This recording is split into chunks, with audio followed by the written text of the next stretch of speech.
ಮೇಷರಾಶಿ. ಮೇಷರಾಶಿಯವರಿಗೆ ನಿಮ್ಮ ರಾಶಿಯ ಅಧಿಪತಿ 3ನೇ ಮನೆಯಲ್ಲಿದ್ದಾರೆ. ಕುಜ ಭಗವಾನರು 3ನೇ ಮನೆಯಲ್ಲಿದ್ದಾರೆ ಅಂದರೆ 3ನೇ ಬಂದು ಎಫರ್ಟ್ಸ್, ಕುಜ ಬಂದು ಆಕ್ಷನ್ ಪ್ಲಾನೆಟ್. ನೀವು ಈ ತಿಂಗಳಲ್ಲಿ ನೀವು ಮಾಡ್ತಕ್ಕಂಥ ಪ್ರಯತ್ನಗಳಿಗೆ ಕುಜ ಭಗವಾನರು ನಿಮಗೆ ಜಯವನ್ನು ಕೊಡ್ತಾರೆ. ಎಕ್ಸ್ಪೆಷಲಿ ಅಷ್ಟಮಾಧಿಪತಿ 3ನೇ ಮನೆಯಲ್ಲಿರೋದ್ರಿಂದ ನಿಮ್ಮ ಎಫರ್ಟ್ಸ್ ಇಂದ ನಿಮಗೆ ಸಡನ್ ಲಕ್ ಬರ್ತಕ್ಕಂಥದನ್ನ ಕುಜ ಭಗವಾನರು ನಿಮಗೆ ಮಾಡಿಕೊಡ್ತಾರೆ. ಆದರೆ ಕುಜ ಭಗವಾನರು ಬ್ರದರ್ಸ್ ಅನ್ನ ರೆಪ್ರೆಸೆಂಟ್ ಮಾಡೋದ್ರಿಂದ 3ನೇ ಮನೆ ಭ್ರಾತೃಸ್ಥಾನ ಆಗಿರೋದ್ರಿಂದ, ಕುಜ ಜಗಳಕಾರಕ ಆಗಿರೋದ್ರಿಂದ ಸಣ್ಣ ಪುಟ್ಟ ಮಾತು ಬರೋದಕ್ಕೆ ಅವಕಾಶ ಇರುತ್ತೆ. ಅದಕ್ಕೆ ನಿಮ್ಮ ಸಹೋದರರ ಜೊತೆ ಶಾಂತ ರೀತಿಯಲ್ಲಿ ವರ್ತಿಸಿ.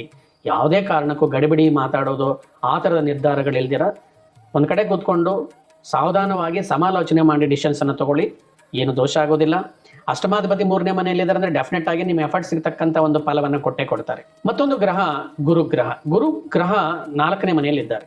ಗುರು ಭಗವಾನರು 4ನೇ ಮನೆಯಲ್ಲಿ ಉಚ್ಚರಾಗಿರೋದ್ರಿಂದ ಎಲ್ಲ ರಾಶಿಯ ಮೇಲೆ ಕೂಡ ಗುರುವಿನ ಒಂದು ಕರುಣೆ ಇದೆ. ನಿಮ್ಮ 12ನೇ ಮನೆ ಅಧಿಪತಿ ನಿಮಗೆ ವಿದ್ಯಾಸ್ಥಾನದಲ್ಲಿ ಇದ್ದಾರೆ. 12ನೇ ಮನೆಯನ್ನು ನಾವು ಫಾರಿನ್ ಅಂತ ಕರಿತೀವಿ. ನಿಮ್ಮ 12ನೇ ಮನೆ ಅಧಿಪತಿ ನಿಮಗೆ ವಿದ್ಯಾಸ್ಥಾನದಲ್ಲಿರೋದ್ರಿಂದ ದೂರದ ಪ್ರದೇಶಗಳಲ್ಲಿ ವಿದ್ಯೆಗೆ ಸೇರ್ಕೊಳ್ತಕ್ಕಂಥವ್ರು, ಬೇರೆ ದೇಶದ ಯೂನಿವರ್ಸಿಟಿಯಲ್ಲಿ ಓದೋದಕ್ಕೆ ಕೂಡ ತುಂಬಾ ಅನುಕೂಲ ಆಗಿರ್ತಕ್ಕಂಥ ಸಂದರ್ಭ ಇದೆ. ಆದರೆ ಗುರು 4ನೇ ಮನೆಯಲ್ಲಿರೋದ್ರಿಂದ ಸ್ವಲ್ಪ ವಿದ್ಯೆ ಬಗ್ಗೆ ಅಸಡ್ಡೆ, ನಾಳೆ ಮಾಡೋಣ, ಓದೋಣ, ನೆಕ್ಸ್ಟ್ ವೀಕ್ ಓದೋಣ, ಈ ಥರ ಪೋಸ್ಟ್ಪೋನ್ಮೆಂಟ್ಸ್ ಕೂಡ ಕೊಡ್ತಾ ಇರ್ತಾರೆ.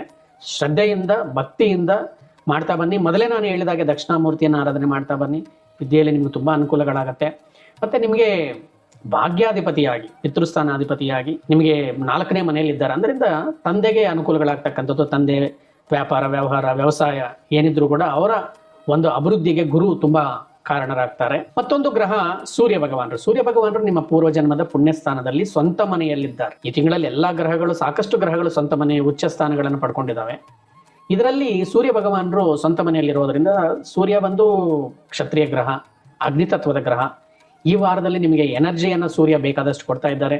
ಸೂರ್ಯ ಸರ್ಕಾರದ ಕೆಲಸ ಪ್ಲಸ್ ಗೌರ್ಮೆಂಟ್ ಅಡ್ಮಿನಿಸ್ಟ್ರೇಷನ್ನು, IAS ಆಫೀಸರ್ಸು, ಪೊಲೀಸ್ ಆಫೀಸರ್ಸು, ರಾಜಕೀಯ ನಾಯಕರನ್ನೆಲ್ಲವನ್ನು ಕೂಡ ರೆಪ್ರೆಸೆಂಟ್ ಮಾಡ್ತಕ್ಕಂಥದ್ದು ನಿಮಗೆ ಸಿಂಹರಾಶಿ. ಅದರಲ್ಲಿ ಸೂರ್ಯ ಅಧಿಪತಿ ಇದ್ದಾನಂದ್ರೆ ಈ ವಿಭಾಗಗಳಲ್ಲಿ ಕೆಲಸ ಮಾಡ್ತಾ ಇರ್ತಕ್ಕಂಥವ್ರಿಗೆ ಬಡ್ತಿ ಸಿಗ್ತಕ್ಕಂಥದ್ದು, ಹೊಸ ಜವಾಬ್ದಾರಿ ಸಿಗ್ತಕ್ಕಂಥದ್ದು, ಹೊಸ ಹೊಸ ರೋಲ್ಸ್ ಅನ್ನು ನೀವು ಮ್ಯಾನೇಜ್ ಮಾಡೋದು ಕೂಡ ಜಾಸ್ತಿ ಇರುತ್ತೆ. ಇದರ ಜೊತೆಗೆ ಕೇತು ಕೂಡ ಇದ್ದಾರೆ. ಕೇತು ಸ್ವಲ್ಪ ವಿಘ್ನಕಾರಕರು.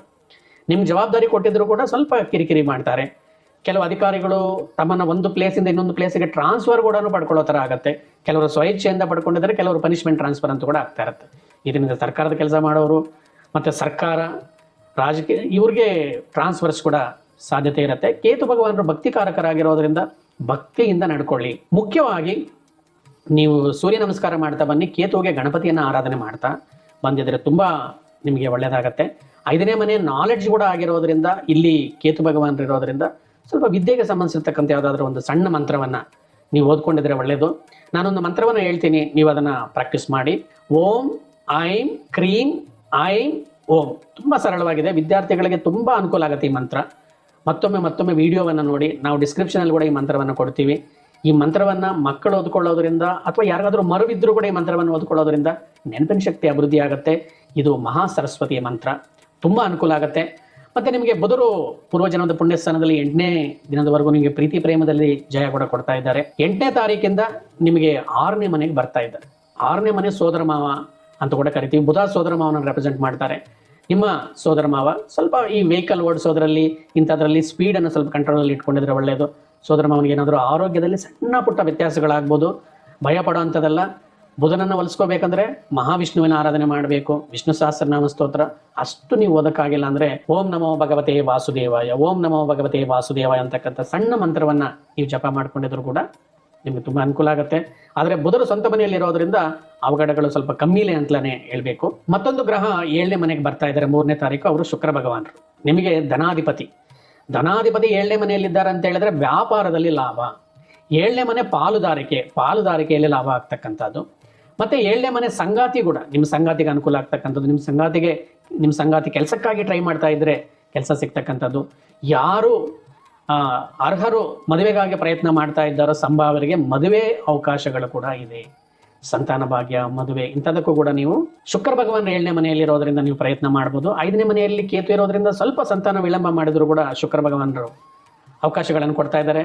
ಮತ್ತೆ ರಾಹು ಭಗವಾನರು ನಾನು ಪ್ರತಿ ಎಪಿಸೋಡಲ್ಲಿ ಹೇಳ್ತಾ ಇದ್ದೀನಿ, ನಿಮಗೆ ಲಾಭ ಸ್ಥಾನದಲ್ಲಿ ಕೂತ್ಕೊಂಡಿರೋದ್ರಿಂದ ಯಾರ್ಯಾರು IT ಫೀಲ್ಡಲ್ಲಿ ಕೆಲಸ ಮಾಡ್ತಾ ಇದ್ದಾರೆ, ಮತ್ತೆ ಸೈನ್ಸ್ ವಿಭಾಗದಲ್ಲಿ ಮತ್ತೆ ರಿಸರ್ಚ್ ಫೀಲ್ಡ್ ಅಲ್ಲಿ ಯಾರು ಕೆಲಸ ಮಾಡ್ತಾ ಇದ್ದಾರೆ ವಿಜ್ಞಾನಿಗಳು ಅಥವಾ ಟೆಕ್ನಾಲಜಿ ಫೀಲ್ಡ್ ಅಲ್ಲಿ ಇರ್ತಾ ಇರೋರಿಗೆ ರಾಹು ತುಂಬಾ ಸಪೋರ್ಟ್ ಮಾಡ್ತಾ ಇದ್ದಾರೆ. ಕಲಿಕೆಗಾಗ್ಲಿ ಗಳಿಕೆಗಾಗ್ಲಿ ರಾಹು ನಿಮ್ಮ ಬೆನ್ನಿಂದ ನಿಂತ್ಕೊಂಡಿದ್ದಾರೆ.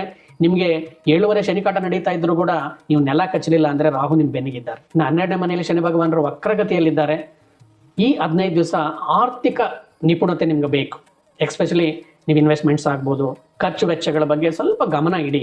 ವ್ಯಯಸ್ಥಾನದಲ್ಲಿ ಶನಿ ಭಗವಾನರು ವಕ್ರವಾಗಿದ್ದಾರೆ ಅಂದ್ರೆ ಟೆಂಪ್ಟ್ ಮಾಡಿಬಿಟ್ಟು ನೀವು ಅಗತ್ಯಕ್ಕಿಂತ ಜಾಸ್ತಿ ಖರ್ಚು ಮಾಡ್ತಕ್ಕಂಥ ಸಂದರ್ಭಗಳು ಬರ್ಬೋದು. ಅದಕ್ಕಾಗಿ ಕಾಳಭೈರವರಿಗೆ ಅಷ್ಟಮಿ ದಿನ, ಹುಣ್ಣಿಮೆಯಿಂದ 8ನೇ ದಿನ ಎಕ್ಸ್ಪೆಷಲಿ ಕಾಳಭೈರವರಿಗೆ 2 ತುಪ್ಪದ ದೀಪವನ್ನ ಹಚ್ಚಿ. ನಿಮ್ಮ ಸುತ್ತಮುತ್ತಲು ನೀವು ಗೂಗಲಲ್ಲಿ ಸರ್ಚ್ ಮಾಡಿದ್ರೆ ಕಾಳಭೈರವರ ದೇವಸ್ಥಾನ ಗೊತ್ತಾಗತ್ತೆ. ಖಂಡಿತ ಒಮ್ಮೆ ಆದರೂ, ತಿಂಗಳಿಗೆ ಒಮ್ಮೆ ಆದರೂ ಹೋಗಿ ಈ 7 ಶನಿಕಾಟ ಮುಗಿಯೋವರೆಗೂ 2 ತುಪ್ಪದ ದೀಪ ಹಚ್ಚಿ. ಸಾಧ್ಯ ಇದ್ರೆ ಕುಂಬಳಕಾಯಿ ದೀಪ ಹಚ್ಚಿ, ಸಾಧ್ಯ ಇಲ್ಲಾಂದ್ರೆ ತುಪ್ಪದ ದೀಪ ಹಚ್ಚಿ ಸಾಕು. ಕಾಳಭೈರವರು ನಿಮ್ಮನ್ನು ಅನುಗ್ರಹಿಸ್ತಾರೆ. ಅದರಿಂದ ಮೇಷರಾಶಿಯವರಿಗೆ ಈ ತಿಂಗಳು ಎಲ್ಲ ಶುಭಗಳಾಗಬೇಕಂತ ನಾವು ಬಯಸ್ತಾ ಇದ್ದೀವಿ. ಈ ಕಾರ್ಯಕ್ರಮ ಮುಕ್ತಾಯ ಮಾಡಕ್ ಮೊದಲು ನಾನು ಕೆಲವು ವಾಸ್ತು ಟಿಪ್ಸ್ ಅನ್ನ ನಿಮ್ಮ ಮುಂದೆ ಹೇಳ್ತೀನಿ. ಇದು ಉಡುಪಿ ವಾಸ್ತು ಟಿಪ್ಸ್ ಅಂತ. ಇದಕ್ಕೆ ಮೊದಲು ನಾವು ಕುಬೇರ ಮೂಲೆ ಬಗ್ಗೆ ತಿಳ್ಕೊಂಡಿದ್ದೀವಿ, ಸೌತ್ ವೆಸ್ಟ್ ಕಾರ್ನರ್, ಅಗ್ನಿಮೂಲೆ ಬಗ್ಗೆ ತಿಳ್ಕೊಂಡಿದ್ದೀವಿ. ಈ ಎಪಿಸೋಡ್ ಅಲ್ಲಿ ಮುಖ್ಯವಾಗಿ ನಾವು ದೈವ ಮೂಲೆ ಅಥವಾ ದೇವ ಮೂಲೆ, ನಾರ್ತ್ ಈಸ್ಟ್ ಕಾರ್ನರ್ ಅಲ್ಲಿ ನಮ್ಮ ಮನೆಯಲ್ಲಿ ವಾಸ್ತು ಹೆಂಗಿರಬೇಕು, ಈ ನಾರ್ತ್ ಈಸ್ಟ್ ಕಾರ್ನರ್ ಅಥವಾ ದೇವಮೂಲೆಯ ಒಂದು ಪ್ರತ್ಯೇಕತೆ ಏನು. ಇದು ನಾರ್ತ್ ಮತ್ತೆ ಈಸ್ಟ್ ಕಾರ್ನರ್ ಯಾವಾಗಲೂ ಕೂಡ ಹಗುರವಾದಂಥ ವೆಯ್ಟ್ ಇರ್ತಕ್ಕಂಥ ಮೂಲೆ. ಈ ಜಾಗದಲ್ಲಿ ನಾವು ಹೆಚ್ಚು ಭಾರವನ್ನು ಇಡಬಾರ್ದು. ಮೊದಲನೇದಾಗಿ ಮನೆಯಲ್ಲಿ ಬಾಗಿಲು ಸಾಧಾರಣವಾಗಿ ಎಲ್ಲರೂ ಕೂಡ ಈಸ್ಟ್ಗೆ ಅಥವಾ ನಾರ್ತ್ಗೆ ದೇವಮೂಲೆಯಲ್ಲಿ ಇಡ್ತಾರೆ.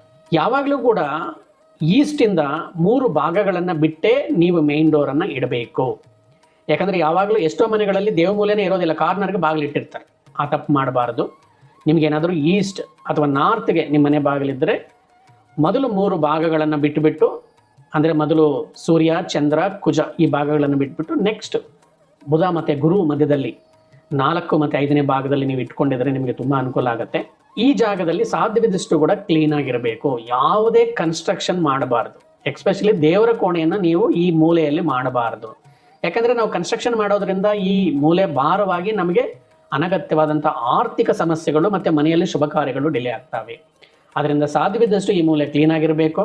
ಮತ್ತು ಈ ಮೂಲೆಯ ಬಣ್ಣ ಬಂದು ಗ್ರೀನ್ ಕಲರ್ ಬಣ್ಣ, ಗ್ರೀನ್ ಕಲರ್ ಕರ್ಟನ್ಸು, ಕಿಟಕಿ ಈ ಥರ ನೀವು ಬಳಸೋದ್ರಿಂದ ಈ ಮೂಲೆ ಪ್ರಬಲವಾಗಿ ನಿಮಗೆ ಎನರ್ಜಿಯನ್ನು ಕೊಡುತ್ತೆ. ಈ ಮೂಲೆಯಲ್ಲಿ ಎಕ್ಸ್ಪೆಷಲಿ ಈಸ್ಟ್ಗೆ ಇರ್ತಕ್ಕಂಥ ವಿಂಡೋಗೆ ನೀವು ಗ್ರೀನ್ ಕಲರ್ ಬಣ್ಣವನ್ನು ಬಳಸಿ, ನಾರ್ತ್ಗೆ ಇರೋದಕ್ಕೆ ಬ್ಲೂ ಕಲರ್ ಬಣ್ಣವನ್ನು ಬಳಸಿ. ಈ ನಾರ್ತ್ ಅಲ್ಲಿ ನೀವೊಂದು ಕುಬೇರ ವಿಗ್ರಹವನ್ನ ನಾರ್ತ್ ಅಲ್ಲಿ ನೀವೊಂದು ಇಟ್ಕೊಂಡಿದರೆ ಅದು ನಿಮಗೆ ಹೆಚ್ಚಿನ ಆರ್ಥಿಕ ಸಹಾಯ ಒದಗಿ ಬರುತ್ತೆ. ಈಸ್ಟ್ ಇಂದ್ರಾಧಿಪತಿ ಆಗಿದ್ರೆ ನಾರ್ತ್ಗೆ ಕುಬೇರ ಅಧಿಪತಿ. ಅದರಿಂದ ಈ ಲಾಫಿಂಗ್ ಬುದ್ಧ ಅಂತ ಏನ್ ಕರಿತೀವಿ, ಇದನ್ನ ನೀವು ಈ ಮೂಲೆಯಲ್ಲಿ ಇಟ್ಕೊಳ್ಳೋದ್ರಿಂದ ನಿಮಗೆ ಆರ್ಥಿಕ ಸ್ಥಿತಿಗತಿಗಳು ಇಂಪ್ರೂವ್ ಆಗ್ತವೆ. ಮತ್ತೆ ಈ ಮೂಲೆಯಲ್ಲಿ ಒಂದು ನೀಲಿ ಬಣ್ಣದ ಬಾಟ್ಲಲ್ಲಿ ಒಂದು ಮನಿ ಪ್ಲಾಂಟ್ ಅನ್ನ ಬೆಳೆಸಿ. So money plant blue colour north ಅಲ್ಲಿ ಇದ್ರೆ ನಿಮಗೆ ಅದರಿಂದ ಅನುಕೂಲಗಳು ಚೆನ್ನಾಗಿರುತ್ತೆ. ಆ ಬಾಟ್ಲಲ್ಲಿ ನೀರಿರೋದ್ರಿಂದ, ನಾರ್ತ್ ಬಂದು ನೀರು ರೆಪ್ರೆಸೆಂಟ್ ಮಾಡೋದ್ರಿಂದ ನೀರಿನ ಶಕ್ತಿ ಹೆಚ್ಚಾಗುತ್ತೆ. ನಿಮ್ಮ ಮನೆ ಹಾಲ್ ಸ್ಪೇಷಿಯಸ್ ಆಗಿದ್ದರೆ ನಾರ್ತಲ್ಲಿ ಒಂದು ಫಿಶ್ ಟ್ಯಾಂಕ್ ಕೂಡ ಇಡಿ. ಅದರಲ್ಲಿ ಒಂದು ಫಿಶ್ ಇರೋ ಥರ ನೋಡ್ಕೊಳ್ಳಿ. ಈ ಕರಿ ಮೀನು ನಮ್ಮನ್ನು ಪ್ರೊಟೆಕ್ಟ್ ಮಾಡುತ್ತೆ. ಮನೆಯಲ್ಲಿ ಇರ್ತಕ್ಕಂಥ ಕರಿ ಮೀನು, ಕರಿ ಮೇಕೆ, ಕರಿ ನಾಯಿ ಮನೆಗೆ ಏನಾದರೂ ದೃಷ್ಟಿ ಆಗಿದ್ರೆ, ನಮ್ಮ ಮೇಲೆ ಏನಾದರೂ ನೆಗೆಟಿವ್ ಪ್ರಭಾವ ಬೀಳ್ತಾ ಇದ್ರೆ ಅದು ತಗೊಂಡು ಅದು ಸತ್ತೋಗುತ್ತೆ. ಮನೆಯಲ್ಲಿ ಮೀನು ಸತ್ತೋದ್ರೆ ಎದುರ್ಕೊಳ್ಬೇಡಿ. ನಿಮ್ಮ ಮೇಲೆ ಆಗ್ಬೇಕಾಗಿರ್ತಕ್ಕಂಥ ದೃಷ್ಟಿ ಅಥವಾ ಯಾವುದೇ ನೆಗೆಟಿವ್ ಅನ್ನು ಅದು ತಗೊಂಡು ಅದು ಸತ್ತೋಗುತ್ತೆ. ಅದಕ್ಕೆ ಮೀನು ಸಾಕೋದಕ್ಕೆ ಇಷ್ಟ ಇರತಕ್ಕಂಥವ್ರು ನಾರ್ತ್ ಅಲ್ಲಿ ಒಂದು ಮೀನಿನ ಒಂದು ಅಕ್ವೇರಿಯಂ ಅನ್ನು ಇಟ್ಕೊಳ್ಳಿ. ಅದರಿಂದ ಕೂಡ ನಿಮಗೆ ತುಂಬಾ ಅದ್ಭುತಗಳಾಗತ್ತೆ. ಈ ಮೂಲೆಯಲ್ಲಿ ಯಾವುದೇ ಕಾರಣಕ್ಕೂ ಕೂಡ ಟಾಯ್ಲೆಟ್ ಬರಬಾರ್ದು. ಒಂದು ವೇಳೆ ಟಾಯ್ಲೆಟ್ ಬಂದಿದೆ ಅಂತ ಹೇಳಿದ್ರೆ ನೀವು ಆ ಟಾಯ್ಲೆಟ್ ಅನ್ನು ಬಂದ್ ಮಾಡೋದು ಒಳ್ಳೆಯದು. ಆ ಮೂಲೆ ಯಾವಾಗಲೂ ಕೂಡ ಫ್ರೀ ಆಗಿರೋ ತರ ನೋಡ್ಕೊಳ್ಳಿ. ಬೆಳಗ್ಗೆ ಸಂಜೆ ಯಾವಾಗಲೂ ಕೂಡ ಈ ಮೂಲೆಯಲ್ಲಿ ಬಾಗಿಲು, ಕಿಟಕಿ ತೆಗೆದಿಡಬೇಕು.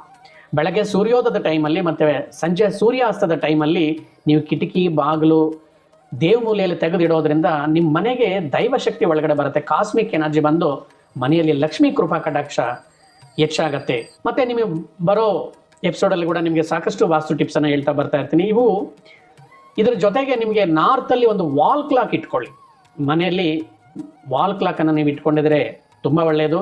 ನಾರ್ತ್ ಈಸ್ಟ್ ಕಾರ್ನರ್ ಅಲ್ಲಿ ನಾರ್ತ್ಗೆ ಒಂದು ಲೈವ್ ಸೈಜ್ ಮಿರರ್ ಹಾಕಿದರೆ, ನಿಮ್ಮ ಮನೇಲಿ ಏನಾದ್ರೂ ದೇವಮೂಲೆ ಕಟ್ಟಾಗಿದ್ದು ದೇವಮೂಲೆಯಲ್ಲಿ ದೋಷಗಳಿದ್ರೆ ನೀವು ನಾರ್ತ್ಗೆ ಒಂದು ಲೈವ್ ಸೈಜ್ 3x6 ಒಂದು ಮಿರರ್ ಅನ್ನ ಅಳವಡಿಸ್ಕೊಳ್ಳೋದ್ರಿಂದ ಕೂಡ ಮನೆಯಲ್ಲಿ ಎನರ್ಜಿ ಜಾಸ್ತಿಯಾಗಿ ಆ ವಾಟರ್ ಕಾಂಟೆಂಟ್ ಮಿರರಲ್ಲಿ ಇರೋದ್ರಿಂದ ಆ ಜಾಗಕ್ಕೆ ಶಕ್ತಿ ತುಂಬಿ ಮನೆಯಲ್ಲಿ ಅದೃಷ್ಟ ಕೂಡ ಏರ್ಪಾಟಾಗತ್ತೆ ಅಂತ ಹೇಳ್ತಾ ಈ ಕಾರ್ಯಕ್ರಮವನ್ನು ನಾನು ಮುಕ್ತಾಯ ಮಾಡ್ತಾ ಇದ್ದೀನಿ. ಬರೋ 16ನೇ ತಾರೀಕಿಂದ 30ನೇ ತಾರೀಕುವರೆಗೂ ನೀವು ತಿಳ್ಕೊಳ್ತಕ್ಕಂಥ ಭವಿಷ್ಯವನ್ನು ಮಾತಾಡೋದಕ್ಕೆ ಮತ್ತೆ ಭೇಟಿ ಮಾಡೋಣ. ಅಲ್ಲಿವರೆಗೂ ನಮಸ್ಕಾರ, ಧನ್ಯವಾದಗಳು.